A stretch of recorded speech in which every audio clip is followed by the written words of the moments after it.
Oh, hi. Didn't see you there. I'm Mr. Swan, of course, and I'll speak with you for a couple minutes about the difference between Curriculum 1 and Curriculum 2 for ninth grade world history at Newton North and a couple of other topics that you may be wondering about world history in ninth grade. The main question you probably have is which one is the so-called easier curriculum. There are the two, there's Curriculum 1 and Curriculum 2, and most students, more than half of students, go into a Curriculum 1 world history class. The difference between them is not huge, and I'll get into some details about that coming up. I'll be right back. So, what are the topics of ninth grade world history?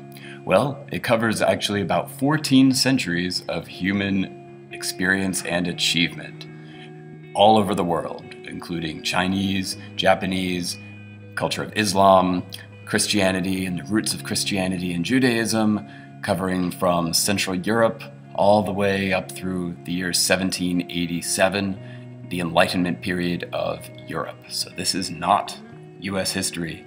This is much more broad approach of the world and cultures.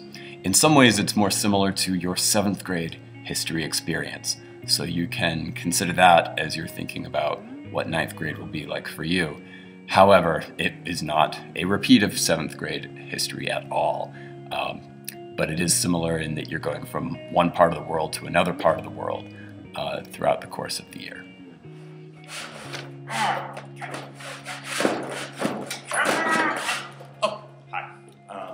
Me again. So I'm going to dig first into the difference between Curriculum 1 and Curriculum 2 in what I hope is going to be the most helpful way possible. For starters, Curriculum 1 tends to get into more depth with each topic. That doesn't mean Curriculum 2 does not get deep into topics, of course, but Curriculum 1's assignments and activities tend to get a little bit, are focused more on digging into topics, and Curriculum 2 focuses on giving more support, especially for writing assignments. Curriculum 2 classes and teachers also give more help for tests, perhaps, than you might get for Curriculum 1. There is another important difference, that Curriculum 1 classes are usually larger than, well, the history class that you have now. Curriculum 2 classes, as you see, are much smaller, 15 students up to maybe 20 students, and sometimes also have 2 teachers, not just 1 teacher. These classes do have similar homework assignments and similar tests, sometimes actually the same homework assignment, and maybe even the same test, and usually on about the same day. So you can't really say that one class is easier for having less homework.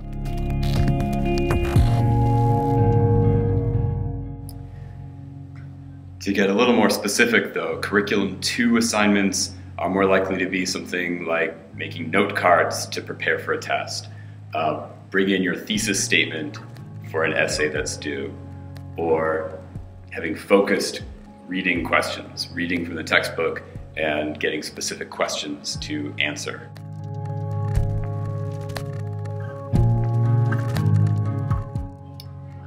Curriculum 1 classes may have similar assignments, but you see I wrote them differently, as you might get from a Curriculum 1 teacher. Instead of having to bring in note cards, you would have a more general suggestion, study for the quiz. You may not have to bring in your thesis statement or show proof of planning, but in 4 days you bring in your final draft. And again, instead of having focused reading questions, it may be more likely that your assignment would be take notes on the same reading assignment that was given in Curriculum 2, but without those focused questions. You have more freedom, but also more responsibility to decide how to do those notes. So, of course, that brings us to the question of how did I decide if you were a better fit for Curriculum 2 or a better fit for Curriculum 1. The major thing that, if I had to pick one thing that I used, it was the DBQs, those document-based question essays. I considered the one you did on the Constitution, and I also considered your first one about Valley Forge. Those were two main parts of my decision-making. Also, I would consider the homework menu. Even though it's been a while, I still considered how you did on that sort of assignment. I'm considering the kinds of things you saw about Curriculum 1 and Curriculum 2. Did you need support? What kind of support did you need to be able to decide what to do for a homework menu choice? How much support did you need on perhaps the documents? Are you using the strategies that I and previous teachers have gone over, such as using the graphic organizers, making a plan, and then how, of course, did your piece turn out? Is being specific in your writing, backing yourself up with details, is that something that you're still working on? And even if you are still working on it, I may still go for Curriculum 1 for you. I'm just looking at what's your trend, what's your pattern so far. I guess third on the list, after DBQs and homework menu, third was tests. How did the January test go for you? How's memory a factor for you? But again, mostly it was in terms of the writing, about doing those kinds of writing pieces. Do you need support? What kind of support do you need? If I was sort of on the fence, I considered things like, are you someone who comes to me for help and then uses that help? So those were some of the factors that went into my decision making. Again, most students get recommended for Curriculum 1. And some of you I may have recommended for Curriculum 1, but you may want to talk to me, or I may want to talk to you about exactly how that should play out and why I went with the recommendation I gave. Please feel free in the next few days, if you can't do it today, to ask me why and what kind of reasons I gave specifically for you.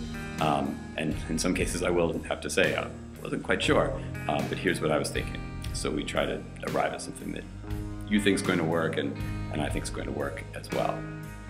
So I must admit, of course, this is my first time of recommending students for 9th grade social studies or 9th grade history. However, I have been an 8th grade teacher here for 8 years before, and I have a pretty good track record as an English teacher picking the curriculum level that does end up working for students. So I do have a fair amount of confidence in my decision. Again, you can speak to me. Parents can ask me as well. By email is usually best, so we can have that kind of conversation. I don't see either one as determining your fate as a person. I don't mean these to be either compliments, frankly, or critiques of who you are as a person. It's just a matter of what kind of level of support and also, frankly, maybe how interested you seem to me to be just in finding out more about history and in being a history student. Oh my gosh, that was so boring. Oh, sorry. Never mind that. Again, I hope this has been helpful for you. And again, come see me if you have any questions about 9th grade history.